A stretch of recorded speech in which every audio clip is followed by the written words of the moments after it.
Hi viewers, this is मेरी रिबाहा Imran and you are watching my YouTube channel. Viewers, सबसे पहले चैनल को सब्सक्राइब करें, वीडियो को लाइक करें, शेयर करें और बेल आइकॉन ऑन करना मत भूलिएगा, क्योंकि आज हमें ज्वाइन किया है जर्मनी से अरीशा बबर ने और पाकिस्तान से हमें ज्वाइन किया है उस्मान अहमद ने।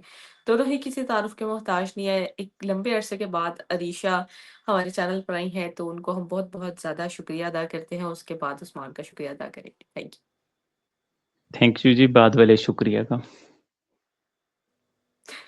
अरीशा जी, आपका भी बहुत शुक्रिया। जी, जी, थैंक यू सो मच। अपने चैनल बुलाने के लिए बहुत अरसे बाद मैंने जॉइन किया। अच्छा, तो आज हम मुख्तलिफ टॉपिक्स पे बात करेंगे, ईरान पर भी बात करेंगे और अमेरिका ने जो वीज़ाज़ पाकिस्तानियों पर बैन किए हैं और इसके साथ-साथ 75 नेशंस पर बैन किए गए, जिसमें हम अपने पड़ोसी कंट्री की बात करें तो इंडिया पर बैन नहीं किया गया। और जो पाकिस्तानी इमिग्रेंट या 75 कंट्रीज़ जो उन्होंने ब्लॉक किए हैं, उनके जो इमिग्रेंट्स अमेरिका में रह रहे हैं, उन पर आजकल बहुत ज़्यादा ब सख्ती की जा रही है और फ़ौरन उनको रिपोर्ट किया जा रहा है। तो ये सारी चीज़ें आज हम डिस्कस करेंगे, क्यों पाकिस्तानियों के साथ ऐसा सलूक, जबकि पाकिस्तानी जो है वो उनकी एक हर साल एक रिपोर्ट आती है कि जिसमें पाकिस्तान का पासपोर्ट रैंक कहाँ पे कर रहा है, तो पाकिस्तान ने इस बार इम्प्रूव की है अपनी रैंकिंग। और जो कि मुझे लगता है कि अच्छी बात है कि हमारा जो पासपोर्ट है वो अच्छी रैंकिंग में जा रहा है, लेकिन उसके बावजूद अमेरिका इतना अच्छा दोस्त होने के बावजूद बावजूद जो है उन्होंने हमें ब्लॉक कर दिया। इसके पीछे रीजंस जानेंगे और उसके साथ-साथ हम थोड़ी-सी खबरें ऐड करेंगे आईसीसी और जो मैचेस चल रहे हैं उस हवाले से बांग्लादेश की अपडेट है। आगाज़ हम अरीशा जी से करते हैं। अरीशा जी, क्या कहना चाहेंगे? आप खुद भी ओवरसीज़ पाकिस्तानी हैं और उसके बाद अमेरिका ने ये वीज़ाज़ जो है पाकिस्तानियों के लिए बैन किए। हालाँकि इतने अच्छे रिलेशन हैं हमारे उनके साथ, ट्रम्प के साथ। हमने नोबेल पीस प्राइज़ जो है वो उनको दिया और कै सही मायनों में कहा कि ट्रम्प ही इसका हकदार है। और उसके रिवॉर्ड में हमें ब्लॉक कर दिया जाना, क्या कहेंगी आप इसको देखते हैं? जी बिल्कुल, यही बात आ जाती है कि ये जो अमेरिका ने हरकत की है, तो इसी तरह से देखा जा सकता है कि जैसे अमेरिका पे आप ट्रस्ट नहीं कर सकते। इसीलिए मुझे लगता है कि पाकिस्तान का अमेरिका ना ही बने एलाय, तो बेहतर ही रहता है। क्योंकि अब आप देखें, एक तरफ आप ये शो कर रहे थे ट्रम्प साहब कि भई आपके पाकिस्तान से बड़े अच्छे ताल्लुकात हैं और आपने इंडिया पे भी टैरिफ लगाए और आप चाहते थे, आपने ये शो किया कि भई पाकिस्तान से आपका बड़ा अच्छा ताल्लुकात बनने जा रहे हैं। उनका अपना सेल्फ इंटरेस्ट भी था, जिस तरह से बीच में मिनरल्स की बातें होती रहीं, सारा कुछ। लग ये रहा था कि जैसे वो पाकिस्तान को प्रेफ़रेंस दे रहे हैं ओवर इंडिया। लेकिन अभी ये जो उन्होंने वीज़ा बैन करने के हवाले से हरकत की, उससे तो साफ ये पता चल रहा है कि वो समझते हैं कि शायद पाकिस्तान या पाकिस्तान के लोग उनके लिए थ्रेट है, कि उनको इतना ईज़िली एक्सेस नहीं होना चाहिए यूएस ट्रैवल का। ये चीज़ें बिल्कुल उनकी कॉन्ट्राडिक्टरी हैं और यही समझ नहीं आ रहा कि ऐसा क्यों पाकिस्तान की रैंकिंग इम्प्रूव हुई है। लेकिन बात ये है कि जो पाकिस्तान को देखें कि आप क्राइम में बहुत ज़्यादा पाकिस्तान का नाम आगे आता है। अभी लंदन में एक वाक़या हुआ, एक सिख बच्ची का गैंग रेप हुआ, तो वो भी पाकिस्तानी ग्रूमिंग गैंग के ऊपर इल्ज़ाम आ रहा है, ये सारी बातें हैं। तो इन चीज़ों को देखना पड़ेगा और मुझे लगता है कि देखिए, अगर तो अमेरिका को इतना ही इंटरेस्ट हो पाकिस्तान से, उसकी खुशहाली से, तो सबसे पहले तो जो इतना एक्सट्रीमिज़्म बढ़ाया गया है पाकिस्तान में मदरसा के थ्रू, इन चीज़ों के थ्रू, उसमें पाकिस्तान की हेल्प होनी चाहिए थी कि ये इन जो इस तरह के अनासिर हैं, जो टेररिज़्म फैला रहे हैं, उनको एलिमिनेट किया जाए। मेरे ख़्याल से जो पाकिस्तान की एस्टेब्लिशमेंट है, उसको भी इसके लिए एफ़र्ट करने की ज़रूरत है और अमेरिका को भी चाहिए कि वो अगर चाहता है पाकिस्तान के हालात सच में बेहतर करना, तो उनकी एजुकेशन की तरफ, उन चीज़ों की तरफ ध्यान दें। अब आपने लोगों को अगर इस तरह से छोड़ देना है, ठीक है? और आप बज़ाहिर ये शो करते रहे कि जी हाँ, पाकिस्तान से हमारे बड़े अच्छे ताल्लुकात हैं, पाकिस्तान बहुत अच्छी डायरेक्शन में जा रहा है। लेकिन वो अब देखने को तो पता चलता है ना कि आप अभी भी पाकिस्तान के लोगों को अपने लिए थ्रेट ही समझते हैं। और मेरे ख़्याल से कि जो पाकिस्तान की अपनी भी एस्टेब्लिशमेंट है और जो यहाँ की हुकूमत है, उसको भी कुछ ऐसे इक़दाम करने चाहिए कि आप ना सिर्फ़ पाकिस्तान को इकोनॉमिकली स्टेबलाइज़ करने की ज़रूरत है, यहाँ पे आपकी जो अवाम अनएजुकेटेड रह गई, मैं उन लोगों की बात नहीं कर रही जो स्किल्ड हैं, जो पढ़े-लिखे हैं। जो आपकी अनएजुकेटेड अवाम है, ठीक है? उनके लिए अब मुश्किलें आएँगी वीज़ा में, ना सिर्फ़ बात अमेरिका की नहीं हो रही है, आप यूएई का देख लें, उन्होंने भी वीज़े बंद कर दिए हैं।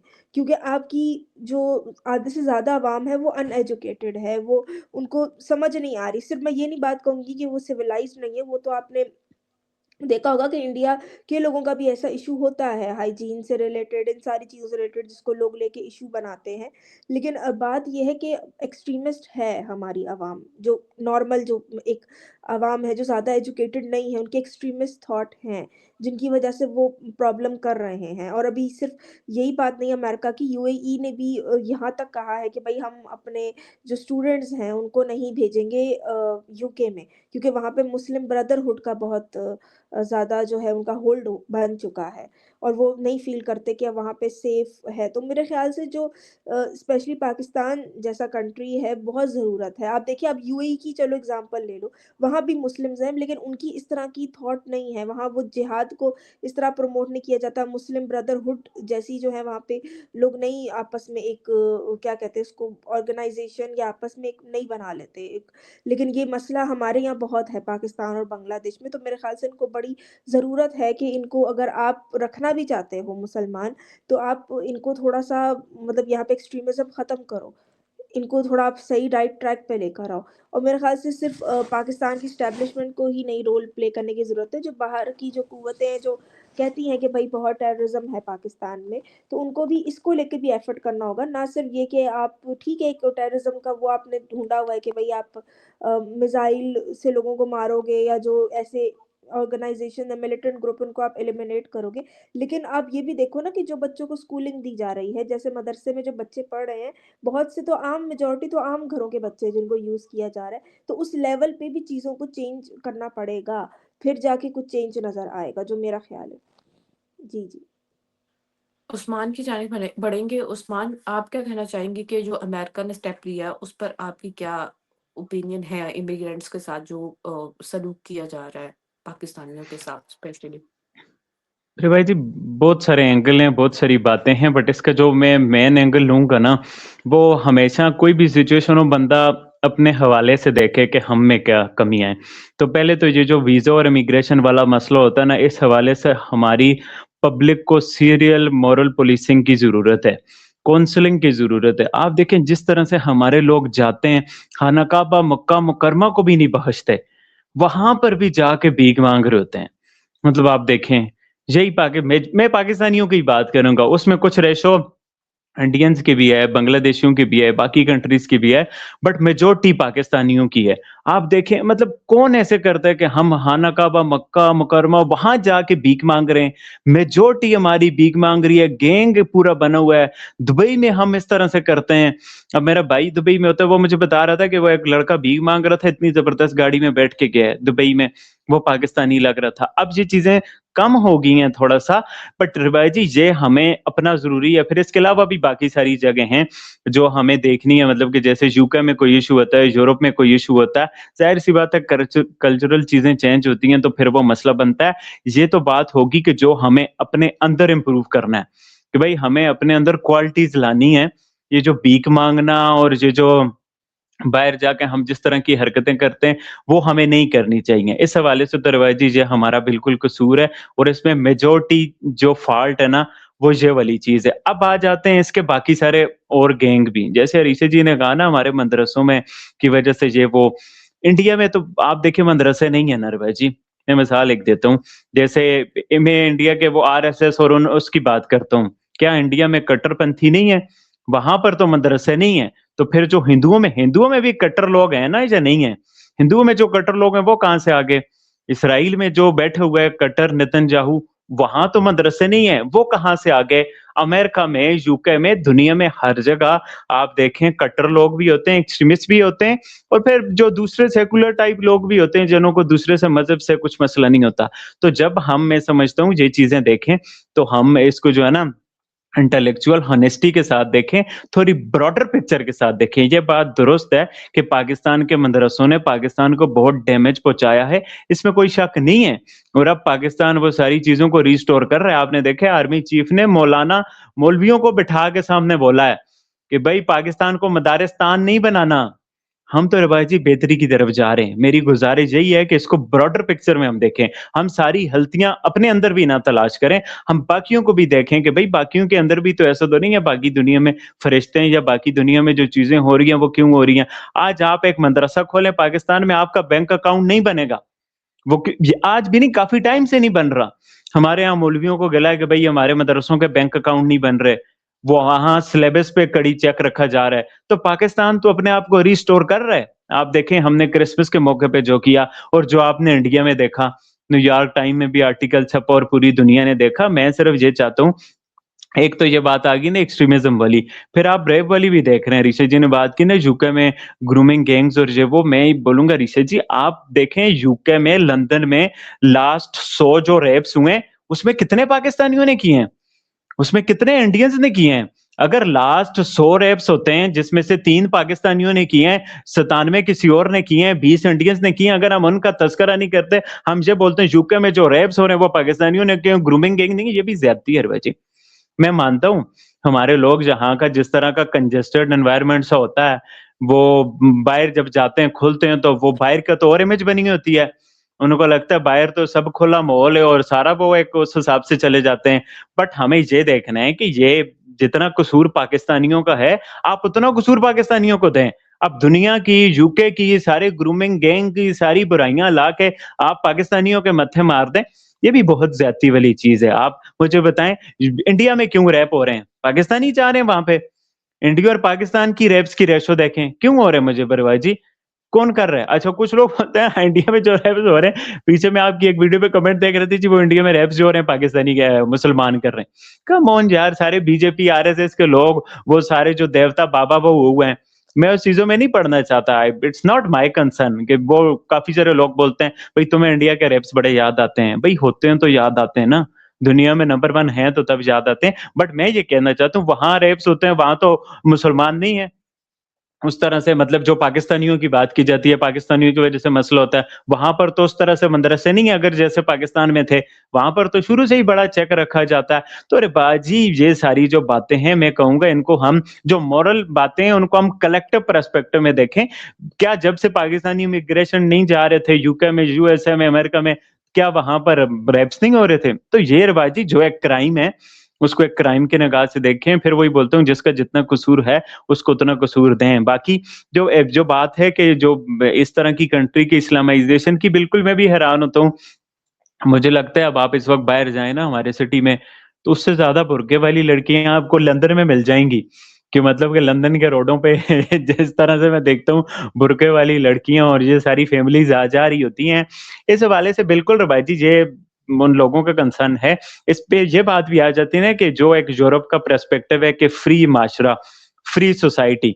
तो जब फ्री सोसाइटी वो उस तरफ जा रही है तो जाने दें। बट मुझे ऐसा लगता है इस हवाले से लोगों का जो नेटिव लोग हैं उनका बुरा मानना बनता है। इस हवाले से एक परसेंटेज सेट कर देनी चाहिए कि हम अपने शहर में जो अपनी कंट्री में इतने परसेंट इन लोगों को अलाउ करेंगे, इतने परसेंट नहीं करेंगे। खैर वो भी ये चीज़ देख रहे हैं और इस पे काफ़ी स्ट्रिक्टनेस आई हुई है, वो भी मुझे लगता है कंट्रोल में आ जाएगी। मैं इसका पॉलिटिकल एंगल कर दूँ कवर जो मैंने बात की थी। अब ये जो इमिग्रेशन वाली हम पे सख्तियाँ हो रही है ना, इसका रिवाजी एक पॉलिटिकल एंगल भी है। अब अमेरिका ने पाकिस्तान पे पाबंदियाँ लगाई, अमेरिका ने तो ब्राज़ील पे भी पाबंदी लगा दी है रे भाई। ब्राज़ील जैसे मुल्क पे आप मुझे बताएँ। उसके अलावा कितने सारे कंट्रीज़ हैं जो पाकिस्तान से बहुत अच्छे हैं। जो हम में बुराइयाँ हैं वो उनमें बुराइयाँ नहीं हैं। बट उसके बावजूद ट्रंप ने जो है ना उन पे पाबंदियाँ लगा दी हैं। पाकिस्तान का तो हम ये समझते हैं ये पाकिस्तान पे पाबंदी अमेरिका की 2 एंगल से है। वो इस एंगल से एक तो ये ईरान वार के पर्सपेक्टिव में।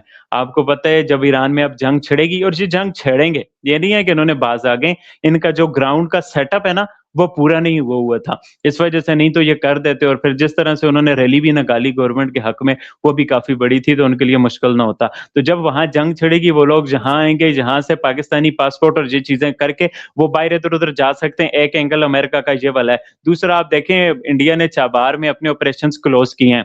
तो इंडिया ने अमेरिका को स्पेस दी है, देखो हमने आपकी बात मान ली है, अब आप पाकिस्तान पे थोड़ा स्ट्रिक्ट हो जाओ। एक इसका एंगल ये भी है। दूसरा दुबई की जो वीज़ों की बात है, दुबई तो रिवायती दोस्त से ज़्यादा दुश्मन मुल्क बना हुआ है हमारा। ये सारा बीएलए, टीटीपी दुबई वाले सपोर्ट कर रहे हैं कि पाकिस्तान में गवादर ना बन जाए। आप मुझे बताएँ पाकिस्तान आर्मी चीफ तुर्की जाते हैं, अज़रबैजान कितना छोटा देश है, वहाँ जाते हैं, कहाँ-कहाँ जाते हैं, ये जिधर जहाज़-शहाज़ बेच रहे हैं, दुबई क्यों नहीं जा रहे? जो बिल्कुल हमारे हैं, वो इस वजह से नहीं जा रहे कि ये टेररिज्म की सारी जो फंडिंग है, ये दुबई के मामलात हो रहे हैं। इसी वजह से दुबई के प्रेसिडेंट यहाँ आए, तो दुबई ने तो पाकिस्तान के वीज़े इस वजह से भी रोक के रखे हुए हैं, जो कि हर्ट कर रहे हैं। तो मैं ये कहूँगा, जो मैंने अपनी बात बोली, इसके 3-4 एंगल हैं। हम में भी बड़ी खामियाँ हैं, हमें इम्प्रूव करना चाहिए। दूसरा ये कि हमारा जितना कसूर है, उसका हिस्सा ही हमें दें। तीसरा, ब्रॉडर पिक्चर में देखें कि दुनिया में और भी जहाँ हो रहा है, सारे मसले हमारी वजह से ही तो नहीं आए हुए। चौथा इसका रिवायती पॉलिटिकल एंगल है, जो मैंने आपको बताया। अरीशा की जानिब बढ़ते हैं। अरीशा, मैं आपसे यहाँ पर दूसरा टॉपिक डिस्कस करना चाहूँगी। यकीनन आप उस्मान को भी काउंटर कर सकती हैं। उस्मान ने 3-4 बातें रखी और उस पर बात करेंगे और यहाँ पर एक और भी बात करूँगी कि इंडिया को भी ब्लॉक नहीं किया गया। हालाँकि इंडिया और यूएस के रिलेशन तो हमारे सामने ही हैं। हुँ। ट्रम्प कहाँ पर उठकर उन पर टैरिफ लगाने की बात करता है, लेकिन इंडियंस के साथ बड़ी मोहब्बत है इनको जो ब्लॉक नहीं किया इंडियंस को। और लेकिन फिर भी उस्मान के एलिगेशंस हमेशा ये बात करते हैं रेप की और ये तो वो। खैर, इस पर आप क्या अपना ओपिनियन रखेंगे? दूसरा ये कि ईरान में जो हो रहा है, आप इस पर क्या अपना एक ज़ाती ओपिनियन रखती हैं बीइंग अ पाकिस्तानी?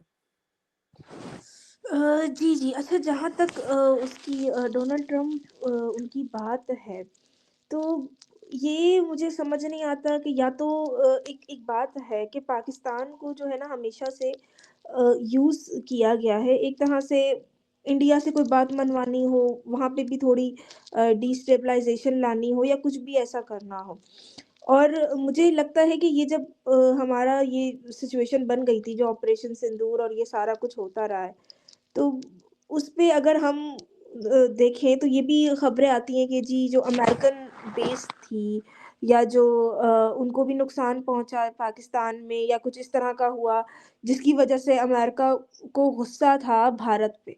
तो वो गुस्सा निकालने का वो शायद ये तरीका ढूँढते हैं कि भई अपना ज़्यादा रुझाव पाकिस्तान की तरफ करें, इंडिया को थ्रेट करने के लिए। अब वही बात है कि अगर इस सारे सिनेरियो में देखा जाए तो वही बात आ जाती है कि आप अमेरिका पे फुली ट्रस्ट नहीं कर सकते। वो अपनी सिचुएशन के हिसाब से लोगों को यूज़ करते हैं एंड आई डोंट नो, या तो वो कोई वक़्ती मफ़ाद देख रहे हैं पाकिस्तान में कि उनकी ज़्यादा दोस्ती इंडिया के साथ, भारत के साथ है, कि वीज़ा बंद करने की बात आई तो भारत का तो नहीं किया उन्होंने। ठीक है, तो ये समझ नहीं आ रहा कि ये इस तरह का क्यों एक्ट कर रहे थे पहले पाकिस्तान के साथ, या तो कुछ अपना मफ़ाद देखा हुआ है उन्होंने यहाँ पर। तो ख़ैर ये एक अलग बात है। फिर उसके बाद जो कुछ ईरान में हो रहा है, देखिए, ईरान में एक इश्यू है। अगर हम पाकिस्तान का भी देखें, पाकिस्तान को आपने एक मिलिट्री स्टेट बनाया हुआ है कि हमारा भी ज़्यादा जो बजट है वो हमारी मिलिट्री लेती है, ठीक है? और ये कहा जाता है कि भई हमें सिक्योरिटी की ज़रूरत है क्योंकि हमारे आस-पास पड़ोस में ख़ास तौर पे जैसे भारत है, वो तो हमारे लिए हमारे एक्ज़िस्टेंस के लिए खतरा है, ठीक है? उसको करके आप देखोगे कि हमारे यहाँ भी ये इश्यू है कि जो आम पब्लिक है वो सफ़र करती है और जो एस्टेब्लिशमेंट या वहाँ के लोग हैं, वो बेनिफिट लेते हैं, उनको प्रिविलेजेस मिलते हैं।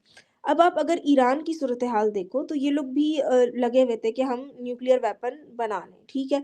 अपने आप को ये मिलिट्री स्ट्रॉन्ग करना चाहते हैं और फिर इनकी तो खुलेआम थ्रेट देते रहे कि हम इसराइल को ख़त्म कर देंगे, हमें इसराइल को ख़त्म करना है, ख़ास तौर पे इनकी जो इस्लामिक रेजिम है, ठीक है? अब इसको करके इन्होंने, ठीक है, आप वेपन बना रहे हो, सारा कुछ है, लेकिन आपकी आवाम सफ़र कर रही है, आपकी इकोनॉमी सफ़र कर रही है। आपको याद होगा जब पाकिस्तान भी न्यूक्लियर स्टेट बना था, न्यूक्लियर वेपन आया था, तो उस टाइम पे भी इस किस्म की बातें की गई थी कि जी हम घास खा लेंगे लेकिन हम न्यूक्लियर वेपन ज़रूर बनाएँगे, क्योंकि भारत भी न्यूक्लियर वेपन बना चुका था और पाकिस्तान थ्रेट के तौर पे लेता है भारत को।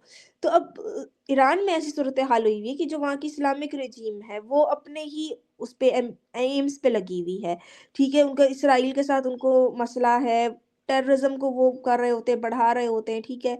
फंडिंग भी वो लोग ले रहे हैं, सारा कुछ है, लेकिन आम आवाम सफ़र कर रही है, इकोनॉमिकली भी सफ़र कर रही है और फिर वहाँ पे जो हालात बन चुके हैं, क्योंकि आप देखिए एक एक्सट्रीमिस्ट रेजिम आई हुई है, वहाँ के लोग परेशान हैं और अब वो इस हद तक परेशान हो चुके हैं उस एक्सट्रीमिस्ट रेजिम से कि वो रिलिजन से ही दूर हो चुके हैं। रिलिजन को बहुत से लोग छोड़ चुके हैं, अराउंड 50% वहाँ के लोग छोड़ चुके हैं रिलिजन को, उनकी 75% उनकी जो मॉस्क हैं, वहाँ कोई अटेंडेंस नहीं होती है, वो बिल्कुल वैकेंट रहती हैं। अब ये एक्सट्रीमिस्ट रेजिम को झेलने के बाद लोगों के अंदर ये नफ़रत और ये चीज़ पैदा हो गई कि बगावत के वो इतना उतर आए हैं, सड़कों पे निकल आए हैं और वो नज़र आ रहा है कि ठीक है, आप इंटरनेट भी शट डाउन कर रहे हो, सारा कुछ कर रहे हो, लेकिन नज़र आ रहा है कि वहाँ की ख़वातीन निकली हुई हैं जो आकर प्रोटेस्ट कर रही हैं इस्लामिक रेजिम के खिलाफ, अपने राइट्स की बात कर रही हैं और ये अभी की बात नहीं है, ये सालों से हर साल कोई ना कुछ ऐसा वाक़या होता है। ये मासा अमीनी जो बच्ची थी, जिसको हिजाब सही से ना करने पे मारा गया था और इतना ज़्यादा उसको तशद्दुद का निशाना बनाया कि उसकी जान चली गई।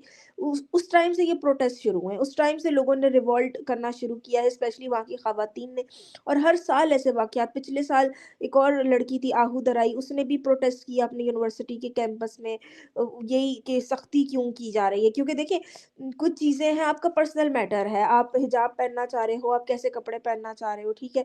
लेकिन वहाँ पे ये कि भई मोरल पुलिसिंग की जाती है, उनकी अपनी एक अलग पुलिस बनी हुई है, तो लोगों की ज़िंदगी वहाँ काफ़ी मुश्किल है और अवाम जो है ना वो काफ़ी डिफरेंट है हमारी अवाम से। हमारी जो मेजॉरिटी अवाम है ना वो एजुकेटेड नहीं है। वो लोग इतना अपने लिए स्टैंड नहीं लेते, लेकिन इरानियंस में लिटरेसी रेट बहुत हाई है, उनकी ख़वातीन का भी लिटरेसी रेट बहुत हाई है, तो अब वो रिवॉल्ट कर रहे हैं। अब उनको ये एहसास हो रहा है कि भई ये तो हमारे राइट्स के खिलाफ ये चीज़ हो रही है कि हमारे ऊपर एक एक्सट्रीमिस्ट रेजिम आपने डाली हुई है। फिर एक और वहाँ का इश्यू ये है कि वहाँ के जो लोग हैं वो अपने पास्ट से या जो उनकी पहले सिविलाइज़ेशन थी, पर्शियन जो उनकी एम्पायर थी, उससे वो बहुत कनेक्टेड है। वो स्टिल उस चीज़ को सेलिब्रेट करते हैं, अपनी उस आइडेंटिटी को उन्होंने गिव अप नहीं किया। जैसे अगर हम पाकिस्तान की बात करें, तो पाकिस्तानी में बहुत से मेजॉरिटी लोग तो ऐसे जो डिसोन करते हैं पास्ट को। वो ये ओन ही नहीं करते कि हम हिंदू हुआ करते थे या हम कभी इंडिया के साथ तो वो खुद को जोड़ते ही नहीं हैं, ठीक है? लेकिन वहाँ एक डिफरेंट चीज़ है कि वो अपने आप को पर्शियन ही कहलवाना पसंद करते हैं, ठीक है? अपने पुराने फेस्टिवल्स, कल्चर को सेलिब्रेट करते हैं। अब उससे हुआ ये कि क्योंकि इन इन ये लोग आइडेंटिटी क्राइसिस में नहीं गए, तो ये अब कंपेयर कर सकते हैं अपनी पुरानी हालत को और अभी जो एक्सट्रीमिस्ट रेजिम जो आ गई इनके पास ख़मीनी के आने के बाद से, उसको ये कंपेयर करते हैं और ये फ़ील करते हैं कि भई हम पहले बेहतर थे, हम पहले ज़्यादा प्रोग्रेस कर रहे थे और अब जो है हमारे ऊपर एक तरह से एक डाल दिया गया, बर्डन की तरह एक इस्लामिक रेजिम को डाला गया। तो इस वज़ह से वो लोग रिवॉल्ट कर रहे हैं, जबकि हमारे लोग अगर आप उनको कभी कहो कि आपको अगर रिवॉल्ट करना पड़े या आप उनके पास आप ये आइडिया डालो कि पाकिस्तान भी एक सेकुलर स्टेट हो सकती है या कुछ ऐसा हो सकता है, तो वो फिर ये सोचेंगे कि यार इस्लाम तो हमारी आइडेंटिटी है, ये हमसे छीन लिया गया तो हम कहाँ जाएँगे? क्योंकि आपने और तो कुछ छोड़ा नहीं, आप अपने पास्ट को भी ओन नहीं कर रहे, आप इवन एथनिसिटी भी आप अपनी चेंज कर लेते हो, आप अरब बन जाते हो, आप तुर्क बन जाते हो। तो ये इतने सारे इश्यू हैं, लेकिन ईरान के लोग बहुत डिफरेंट हैं इस चीज़ को लेके और वो अब समझ आ रहा है कि ये लोग क्या कर रहे हैं। पहले इसको कवर अप करने की कोशिश की गई कि ये सिर्फ़ इकोनॉमी की वज़ह से हो रहा है, लेकिन बात ये है कि लोग तंग आ चुके हैं, लोगों की अपनी लाइफ़ अच्छी नहीं है, लाइफ़ स्टैंडर्ड वहाँ पे अच्छा नहीं है, ठीक है? उनको आपने रिलिजन इतना ज़्यादा उनके सरों पे डाल दिया कि वो अब एक तरह से परेशान हो गए उस चीज़ से और वो अपने प्रोटेस्ट के ज़रिए वो चीज़ शो कर रहे हैं। तो ये सब होना ही था और ये बहुत पहले से ये चीज़ आहिस्ता-आहिस्ता चली आ रही थी, लेकिन अब लोग बिल्कुल ही उस चीज़ से बाहर निकल आए क्योंकि इकोनॉमिकली भी वो बहुत ज़्यादा सफ़र कर रहे हैं। जिस तरह से डॉलर का रेट वहाँ बढ़ चुका है और जो वहाँ हालात है लोगों की, तो ये मुझे थमती हुई तो नज़र नहीं आती ईरान की सिचुएशन। और फिर ज़ाहिर-सी बात है जब ऐसी सिचुएशन होती है, तो उसका फिर बाहर के लोग भी फ़ायदा उठाएँगे क्योंकि ऑब्वियसली उनके भी इंटरेस्ट हैं, उनको भी उनके लिए भी ईरान की इस्लामिस्ट जो रेजिम है, ये एक प्रॉब्लम बनी हुई है, स्पेशली जैसे इसराइल के लिए एक बहुत बड़ा थ्रेट है। तो वो ज़ाहिर-सी बात है, वो सिचुएशन उसी तरफ जाती हुई नज़र आ रही है। जी, जी। उस्मान, आपका क्या टेक है ईरान के मुद्दे पर? तो जी ईरान के मुद्दे से पहले मैं एक बड़ी दूसरी चीज़ डिबंक करना चाहूँगा ना, ऋषि जी ने भी अपनी बातों में बोली कि जैसे मुसलमान पहले मानते नहीं हैं कि ये हिंदू थे और फिर जो मुसलमान हैं उन्हें घुसपैठिया बोलते हैं। ये बड़ी इंटरेस्टिंग बात है। अब आप इस बात को समझे रवा जी। इंडिया में मोदी जी ने भी बोला कि जी ये जो घुसपैठिए हैं, हज़नवी हैं ये वो।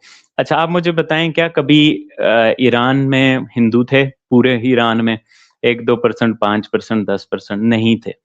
क्या अफ़गानिस्तान में कभी पूरे अफ़गानिस्तान में ओवरवेलमिंगली मेजॉरिटी हिंदू थी? नहीं थी। अरब वर्ल्ड में कभी मेजॉरिटी हिंदू थी? नहीं थी।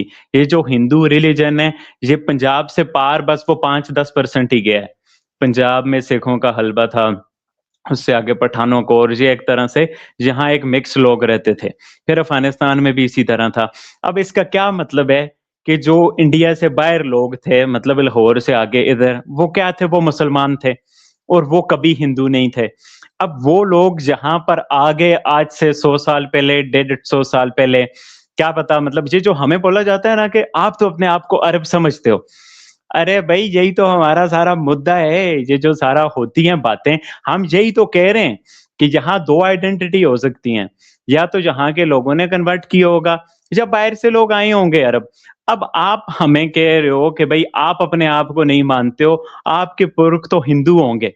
मतलब कि मुसलमान अपनी आइडेंटिटी नहीं मानते, आप तो हिंदू हो गए। अरे भाई अगर हम हिंदू होंगे तो फिर क्या अरब में से हिंदुइज़्म कब फैला है?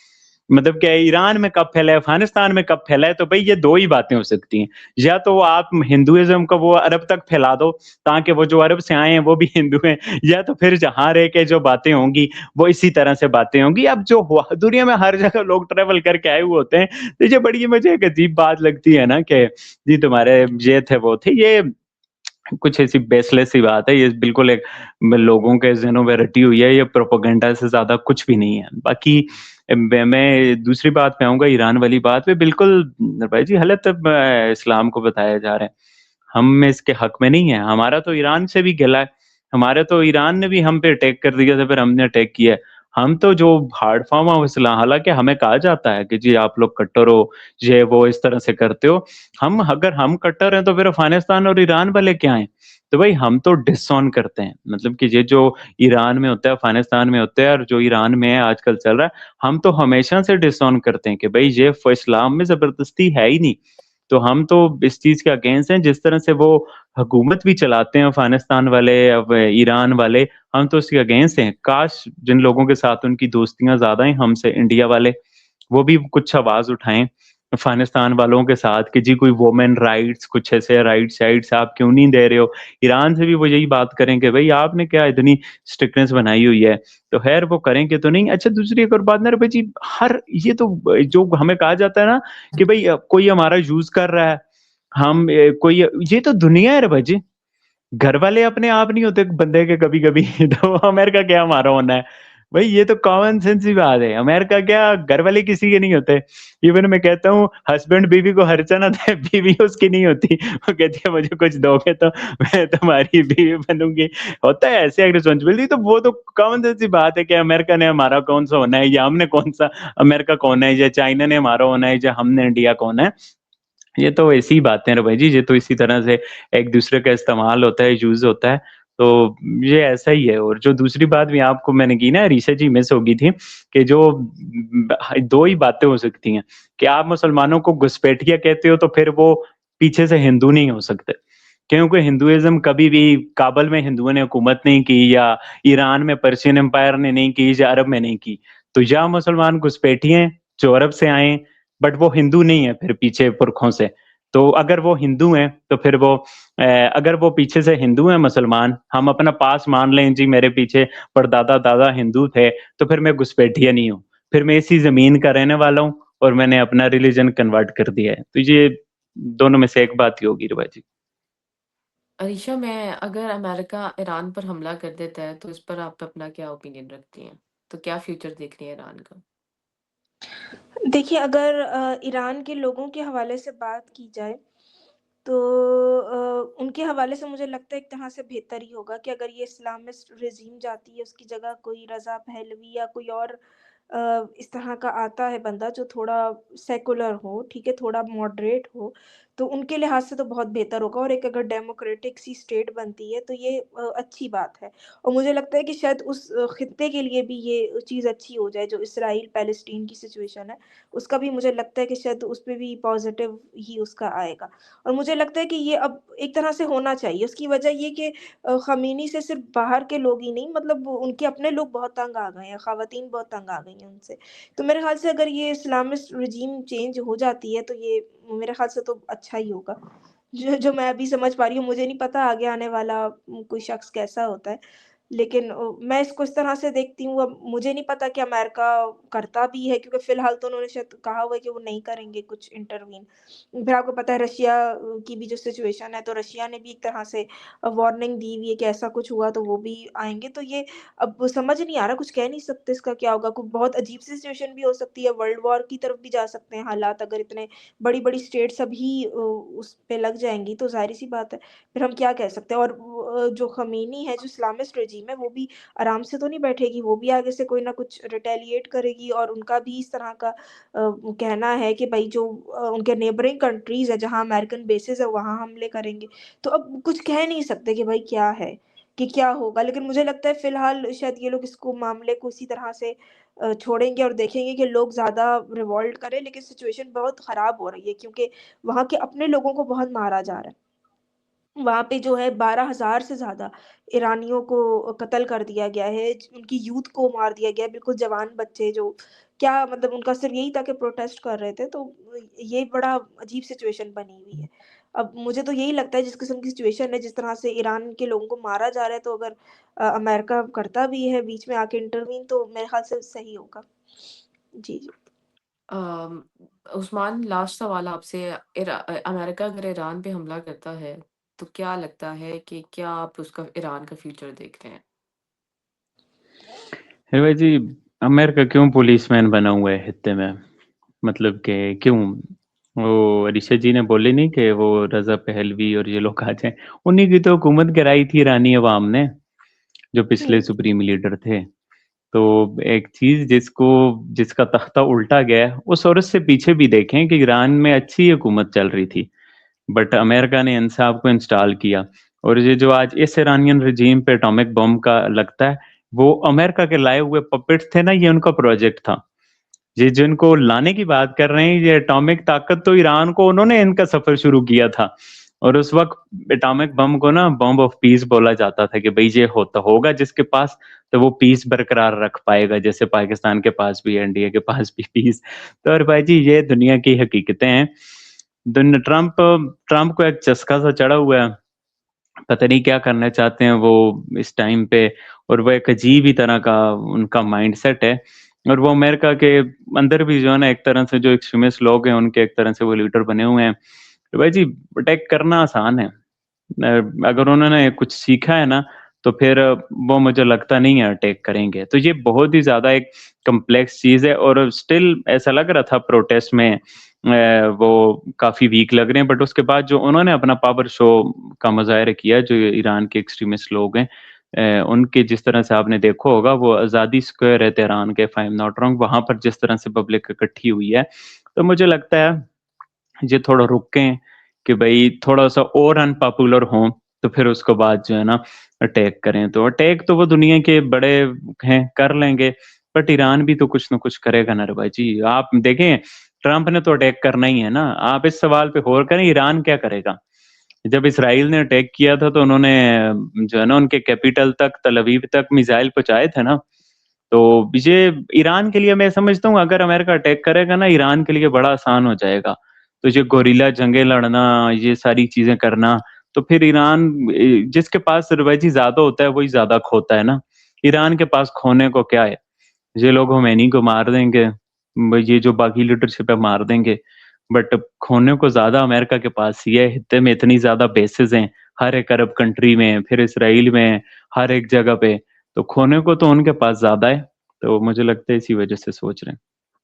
हुँ। Thank you so much Usman, thank you so much Alisha. मैं हमेशा यही कहूँगी, और हमेशा की तरह मेरा एक मकसद तो यही है कि पॉज़िटिविटी स्प्रेड करना, और जो कोई भी वॉयलेंस फैलाता है उसको एंड करना हमारे प्रोग्राम का मोटिव ये है। चूँकि थोड़ा-सा ही लोग इसको देख पाते हैं, तो मैं इसलिए कहूँगी कि ज़्यादा से ज़्यादा लोग वीडियोज़ शेयर करें, ताकि पॉज़िटिविटी स्प्रेड हो, और अपने-अपने ओपिनियन कमेंट सेक्शन में ज़रूर रखिएगा। नेक्स्ट प्रोग्राम तक के लिए हमें दें इजाज़त। Thank you so much.